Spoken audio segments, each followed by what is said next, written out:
एक लड़की की शादी उसकी बिना मर्जी के एक सीधे साधे लड़के से हो जाती है, जिस लड़के के घर में उसकी माँ के अलावा और कोई नहीं था। दहेज में लड़के को बहुत सारा सामान और पैसे भी मिले थे, लेकिन लड़की किसी और लड़के से बेहद प्यार करती थी।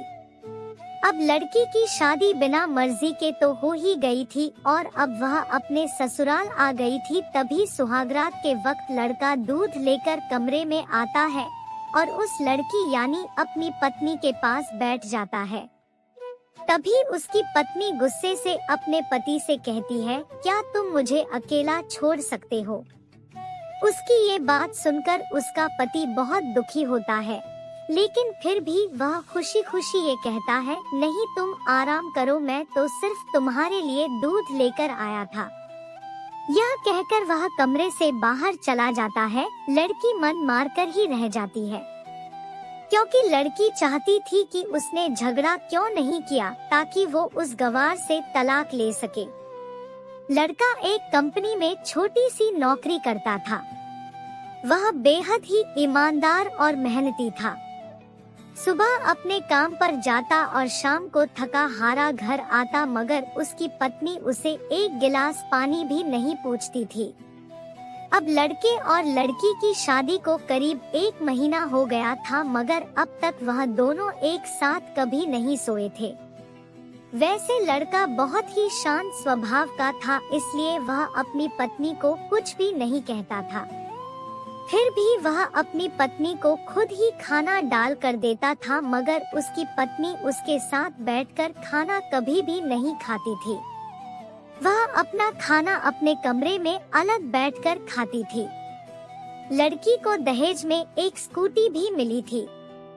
लड़का जैसे ही अपने काम पर निकल जाता, उसके आधे घंटे के बाद ही लड़की भी अपनी स्कूटी लेकर अपने बॉयफ्रेंड से मिलने चली जाती थी और लड़के के आने से पहले ही वो अपने ससुराल वापस आ जाती थी। एक दिन लड़के की काम की छुट्टी थी और वह घर पर ही था, तो लड़की ने अच्छे भले खाने को भी गंदा कह के अपनी सासू माँ को उल्टा सीधा कहकर खाने को बाहर फेंक देती है। ये सब देखकर लड़के को बहुत ही गुस्सा आता है और वह गुस्से गुस्से में अपनी पत्नी पर हाथ उठा देता है, मगर उसकी माँ फिर भी अपने बेटे को ही डांटती है। इधर लड़की को झगड़े का एक बहाना ही चाहिए था, जो कि उसे मिल गया था। तभी वो बिना बोले अपनी स्कूटी लेकर अपने बॉयफ्रेंड के पास चली जाती है और अपने बॉयफ्रेंड के पास जाकर कहती है कि अब एक पल भी मुझे उस घर में नहीं रहना। आज उस गवार ने मुझ पर हाथ उठाकर अच्छा नहीं किया। तभी उसका बॉयफ्रेंड कहता है, अरे तुमसे तो मैं कब से कहता हूँ कि तुम भाग चलो मेरे साथ कहीं दूर, मगर तुम हो कि आजकल पे ही लगी रहती हो। तब लड़की कहती है कि शादी के दिन मैं तुम्हारे पास आई थी तो तुम ही ने तो वापस घर लौटाया था मुझे।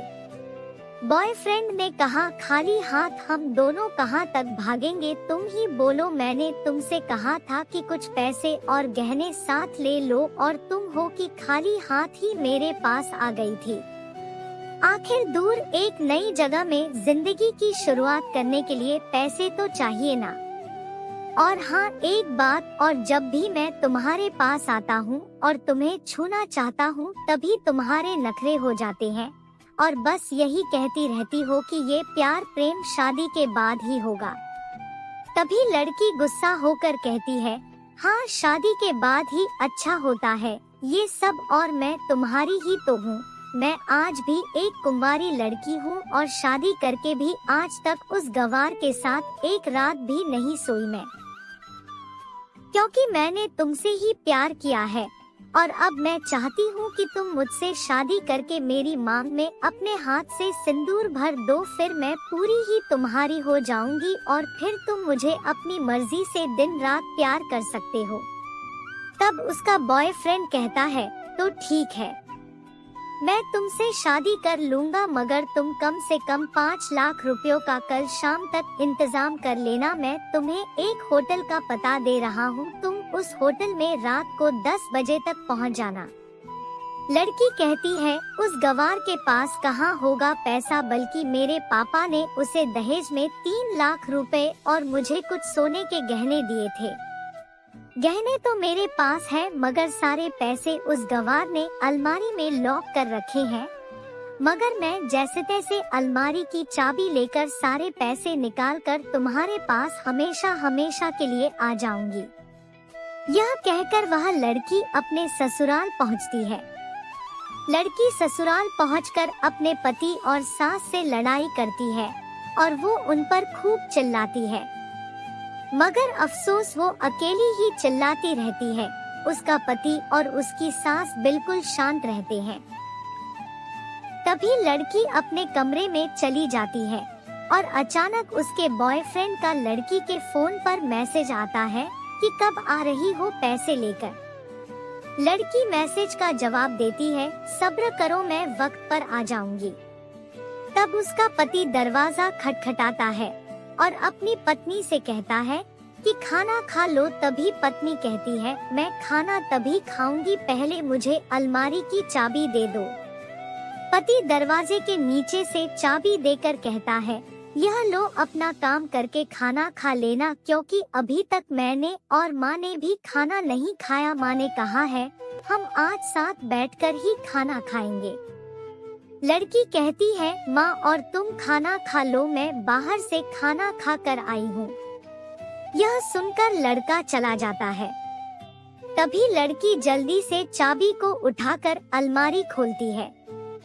अलमारी खोलकर वह उसमें क्या देखती है कि उसमें दहेज के पूरे पैसे 3 लाख और सारे गहने तो रखे ही थे, बल्कि उसमें एक डायरी भी रखी हुई थी। वो उसे खोलकर पढ़ती है तो उसमें लिखा था, प्रिय पत्नी, मुझे और तुम्हारे पिताजी को पता है कि तुम किसी और लड़के से बेहद प्यार करती हो, मगर तुम्हारे पिताजी ने पता लगाया है कि जिससे तुम प्यार करती हो उसकी पहले भी एक बार शादी हो चुकी है और वह लड़का बहुत सी लड़कियों को धोखा भी दे चुका है।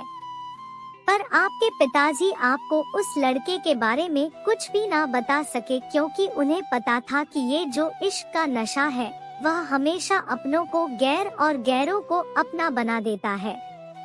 इसलिए तुम्हारे पिताजी ने मेरे आगे हाथ जोड़कर ये कहा कि मेरी बेटी का हमेशा ख्याल रखना। एक बाप के मुंह से एक बेटी की कहानी सुनकर मेरी भी आंखों में आंसू आ गए और मुझे यकीन हो गया था कि एक अच्छा पति होने का सम्मान मुझे मिले या ना मिले, मगर एक दामाद होने की इज्जत मैं हमेशा पा सकता हूँ। और मुझे दहेज में मिले सारे पैसे और सोने के गहने मैंने तुम्हारी अलमारी में रख दिए हैं, क्योंकि दहेज के नाम से मुझे नफरत हो चुकी थी। इस दहेज के ही कारण मैंने अपनी बहन और पिता को खोया था और मेरे पिता के अंतिम शब्द भी यही थे कि किसी बेटी के बाप से कभी 1 रुपया भी दहेज ना लेना। और उस डायरी में यह भी लिखा था कि तुम मुझसे आजाद हो और तुम कहीं भी जा सकती हो। डायरी के बीच के पन्नों में तलाक के पेपर रखे हैं, जहां मैंने पहले ही अपने साइन कर दिए हैं। जब तुम्हें लगे कि अब इस गंवार के साथ नहीं रहना, तब तुम भी इस तलाक के पेपर पर साइन करके अपने सारे पैसे और जेवर लेकर जा सकती हो। ना चाहते हुए भी उसके गंवार पति के शब्दों ने उसके दिल को छू लिया था। अब वो न चाहते हुए भी गंवार पति के अनदेखे प्यार को वह महसूस करने लगी थी। वह फूट फूट के रोने लगी। डायरी में आगे लिखा था कि मैंने तुम्हें इसलिए मारा क्योंकि आपने माँ को गाली दी, और जो बेटा खुद के आगे अपनी माँ की बेइज्जती होते सहन कर ले, फिर वह बेटा ही कैसा। इसलिए मुझे माफ कर देना, क्योंकि मेरे लिए माँ का दर्जा सबसे बड़ा है और आपको मैं दुल्हन बनाकर अपना हमसफर बनाने लाया हूँ। आपसे जबरदस्ती करने नहीं, आपको मुझसे प्यार हो ना हो, लेकिन मैं अंत तक सिर्फ आपसे ही प्रेम करता रहूँगा। अब फैसला तुम्हारे ही हाथों में है। अब लड़की दुल्हन बन चुकी थी और उसकी आंखों से आंसू बह रहे थे। अचानक लड़की के बॉयफ्रेंड का फोन आता है। तभी गुस्से में लड़की अपने फोन को स्विच ऑफ करके फोन का सिम कार्ड तोड़ देती है।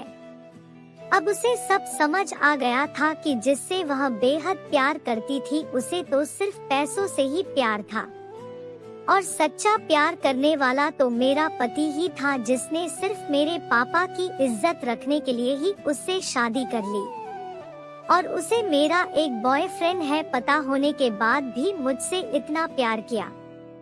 मैं अपने पति का प्यार क्यों नहीं समझ पाई। यह सब सोचकर वह रोती रही। फिर उसने रोते हुए अलमारी का सारा सामान जैसा था वैसे ही रखकर ना जाने कब सो गई। अगले दिन उसकी पत्नी सुबह देर से जागी, तब तक उसका पति ऑफिस जा चुका था। तभी पहले नहा धोकर उसने साड़ी पहनी, फिर लंबा सा अपनी मांग में सिंदूर लगाया, जबकि पहले एक बिंदी जैसी साइड पर सिंदूर लगाती थी ताकि कोई लड़का ध्यान ना दे और किसी को ये पता ना चल जाए कि वह एक शादीशुदा है। मगर आज तो 10 किलोमीटर से भी दिखाई दे ऐसी लंबी और गाढ़ी सिंदूर लगाई थी। फिर उसने अपना मंगलसूत्र पहना और किचन में जाकर सासू माँ को जबरदस्ती कमरे में आराम करने देती है और खुद अकेली सबका खाना बनाती है। पहले सासू माँ को खाना खिलाती है और फिर अपने पति को फोन करके उसके ऑफिस का पता पूछती है। उसका पति उसको ऑफिस का पता देते हुए सोचता है कि कहीं उसकी पत्नी ने तलाक देने का फैसला तो नहीं कर लिया, मगर उसे कहाँ पता था कि वो अब सुधर गई है और उसे ही अपना पति मान चुकी है। इतने में ही उसकी पत्नी स्कूटी लेकर उसके ऑफिस खाना लेकर पहुँच जाती है। पत्नी को देखकर पति हैरान हो जाता है। तभी वह अपनी पत्नी से पूछता है, सब ठीक